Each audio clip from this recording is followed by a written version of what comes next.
Sana po, hindi po ito mamatay na issue. Pag-usapan po natin ito. Kasi nakakanya at nakakasuka. Mga kababayan, ito ay public interest.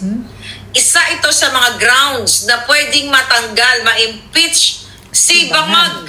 Diba sabi ko sa inyo, dahil sa kaniyang pagkikipagbulian gamit ang pera ng bayan. Dapat panagutin, diba, ang adik at tsoktsakerong botomesang presidente sa ginagawa nila na paglalapastangan sa kapangyarihang bayad sa pera dahil lang sa boto para isulod sa iyang buli. Kawawa talaga ang Pilipinas. Imagine mo, presidente mo nagpapapuwet. Yay. Addictus. Ano pang gagawin nyo dyan? So, ayan na nga, napanood na ba ng lahat yung inilabas na bago na namang video ni Dean Chase? Ngayong araw lang, kahapon, inilabas niya yung video as in talagang, alam mo yung, hindi gawain ng matinong tao yung ginagawa ng mag-asawang Bangag na to. Kitang-kita mo dun yung ginagawa ni Bangag, tapos ng asawa niya, tapos yung lalaki mismo na tinatawag nilang Mr. Tubig, nandun talaga. Na iniingatan pa nga ni Dean Chase kasi nga, makita daw yung mga tato. Kaya, yung mga iba lang, konting-konti lang yung pinakita niya. Pero, siguro kung mapapanood mo ng buo, talagang mandidiri ka eh. Grabe ang ang daming ang ang daming nagko-comment doon na, kung talagang yan ay hindi totoo, di kasuhan nyo si Dean Chase. Tinatakot nyo yan noon pa eh. Kasi naglabas siya ng una yung audio. Tapos yung interview na kay Mr. T. Ito nga. Tapos ito yung pangatlo. Talagang, grabe. Matindi. Nakakapanindig balahibo yung ginagawa nila. Nag-usap kami ni Dean the other day, di ba sabi ko sa inyo, kung paano ito ipa-primetime bida. Tinatakot na nga. Naglabas na ang mga sa Malacanang na kesyo kakasuhan daw si Dean Chase about it sa mga mapanirang video. Mga kababayan, ito ay public interest. Yun, true. Isa ito sa mga grounds na pwedeng matanggal, ma-impeach si Bangag. Diba sabi ko sa inyo, dahil sa kaniyang pagkikipagbulian gamit ang pera ng bayan. Yun ang problema. Dapat managot sila oras. Kaya nga challenge sila ni Dean. Challenge namin sila. Not only sa chok-chok video, even sa pulburin video. Dahil ako, authenticated ang video ko. Hanggang ngayon, ulitin ko, wala pa rin silang kaso.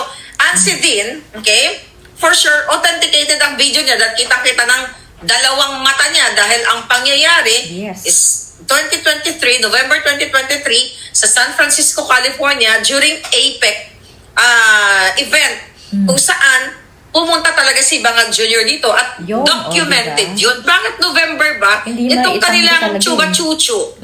Chuba-chuchu. Nakipag-chok-chakan blues. Bakit wala pa November, December, 3 buwan na. Mabilis lang yan. Kung ito ay hindi totoo. Yes. True. That million na, the same with Pulburon video na nag-viral, million na ang nakakarinig dito sa boses ni Satanas at sa loray-loray na susobels ni Satanas na kung saan, according to Mr. T, kliyente nila itong mag-asawang Bangag sa Chokchakan Blues gamit ang pera ng bayan. Kung fake news ito, kung ito ay kasinungalingan, dapat the moment na inirelease ni Dean Chase yung audio at yung interview niya kay Mr. Tubig, mabilis pa sa alas 4 dapat ang mga aliporis ni Bangag. Pero ayaw nga mag-file ng case na Lisa Tanas. Ang ginagawa nila, panakot. Ayan, gagawa tayo ng hakbang para mapanagot. Asan yung panagot? 3 months na. Diyan sa tubig na yan. Nasa na mga media? Bakit hindi nyo ito i-highlight? Diba? Pinapatakbo kayo ng gobyernong mga salaula. Pinapatakbo kayo ng gobyernong mga adictus. Mga hindi na suga pa sa pera, kundi suga pa pati sa laman. Grabe.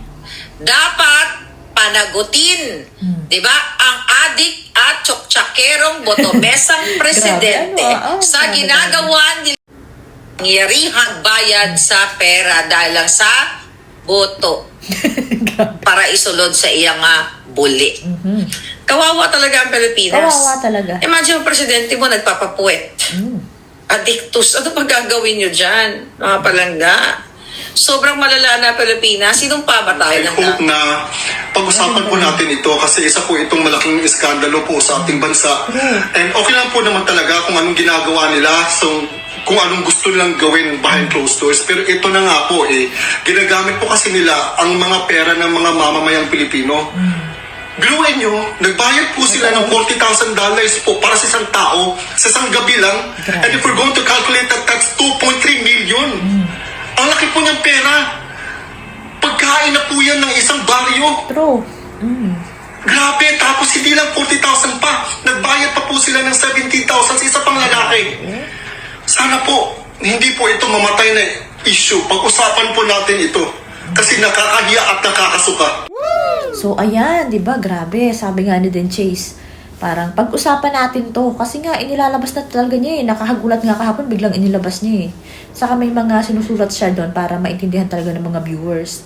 Pag-usapan natin to kasi nga, nakakahiya at nakakasuka. Akalain mo nga naman, addictus na, tapos ganun pa. Magnanakaw na, ganun pa yung ginagawa nung... Nasa kanya na lahat ng kawalang hayaan. Yung pagnanakaw, yung pagiging addictus. Wala ka talagang sa kanya, pagbabawian. Tapos ang pakiramdam pa niya pag siya nawala sa pwesto ay babagsak daw yung ekonomiya. Naku po. Parang, ewan ko ba, mats talaga tong presidenteng to. Kasi yung bagong pahayag ni Claire Castro, parang nababahala daw si Marcos Jr. Kasi nga, doon sa impeachment, kasi parang, baka daw parang bumagsak daw yung ekonomiya. Hala! Naku, pag nawala siya, mas aayos ang lahat sa totoo lang. Akalain mo to? Grabe, kung napanood nyo ba yung nilabas ni Den Chase? Nasa page niya hindi ko sinishare kasi baka mayari na naman ang page na. Sila pinipilit nilang i-report yung mga nag-share ng Pero medyo medyo maselan kasi yung video kaya hindi ko na rin nalabas dito kasi nga yung mga picture lang ganun kasi parang medyo na talaga alam mo yung hindi na maganda tingnan talaga yung ginagawa nila tapos kitang-kita mo doon, niloloko nga ni Harry Roque para daw si, yung parang sa Lord of the Ring na yung gumagapang-gapang doon na malaki mata, ang pangalan nun. Ganon. Tapos, makikita mo rin andun si Lisa. Siya talagang, kung fake news, sana itapusin nila to. Ganon dapat kasi. Bawat issue kasi, wala silang nare-resolve. Kaya ayan, katulad ng pulburon, wala. Yung corruption, wala din. Lahat ng mga katanungan, lahat ng mga issue, lahat ng mga sinisigaw ng tao, wala silang hinaharap. Sabi nga ni Atty. Respicio, duwag kasi itong admin na to. Sa halip na harapin nila ng talagang harapan, kung talagang wala silang ginagawa, wala. Ang ginagawa, lang nila, gipitin, takutin yung mga bumabati ko sa kanila. Pag medyo na sila, masusukol na sila, gagawa sila ng pang-divert na naman na issue para iliko na naman, iba na naman ang makapag-usapan. Nandun pa rin yung issue. So, babalikan na naman yun. Wala, hindi na matapos. Sobrang gulo. Napakagulo.